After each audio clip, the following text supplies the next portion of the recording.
சில நாட்களாகவே இணையத்தின் வாயிலாக ஒரு விடயத்தை பார்க்க நேருகிறது. என்ன அந்த விடயம்னா, நாம் எல்லோரும் அறிந்த ஒரு பெயர், உலகமே அதிர்ந்த ஒரு பெயர், மாவீரன் வீரப்பனார். வனக்காவலன் வீரப்பனார் அவர்களினுடைய போர்படை தளபதியாக இருந்தவர் தான் சேத்துக்குழி கோவிந்தன் அவர்கள்.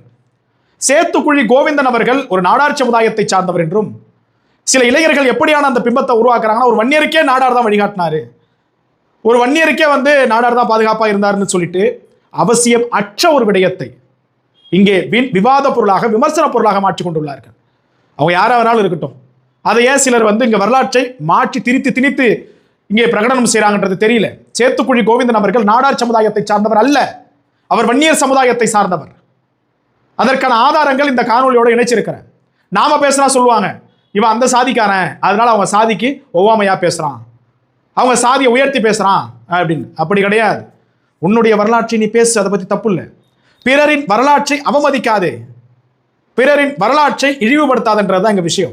சேத்துக்குழி கோவிந்தன் அவர்களினுடைய உடன் பிறந்த அண்ணன் மகன் அவர்கள் பேசியிருக்கக்கூடிய காணொலியை அனைவருமே பாருங்க. அனைவருக்கும் வணக்கம். நான் இப்போ என்ன சொல்கிறேன்னா,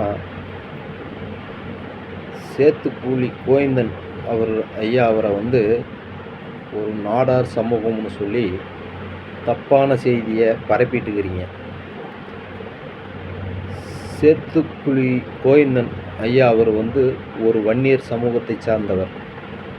நான் சேத்துக்குழி கோவிந்தன் ஐயா அவர்களின் அண்ணன் மகன்.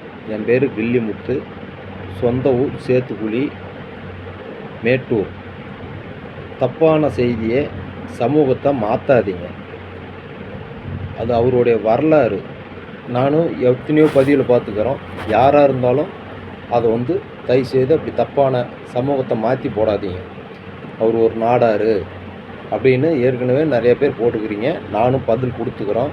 அவர் நாடார் சமூகத்தை சார்ந்தவரில் ஒரு வன்னியர் சமூகத்தை சார்ந்தவர் அப்படின்னு சொல்லி போட்டுக்கிறோம். இப்போ நான் ஒரு வன்னியர் சமூகத்தை சேர்ந்தவர், அப்பா வன்னியர் சமூகம், தாத்தா வன்னியர் சமூகம்.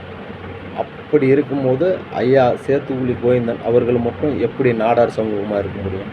என்னத்துக்கு இப்படி தப்பான பதிவெல்லாம் போடுறீங்க? தயவுசெய்து யாராக இருந்தாலும் தப்பான பதிவு போடாதீங்க, ஓகேங்களா?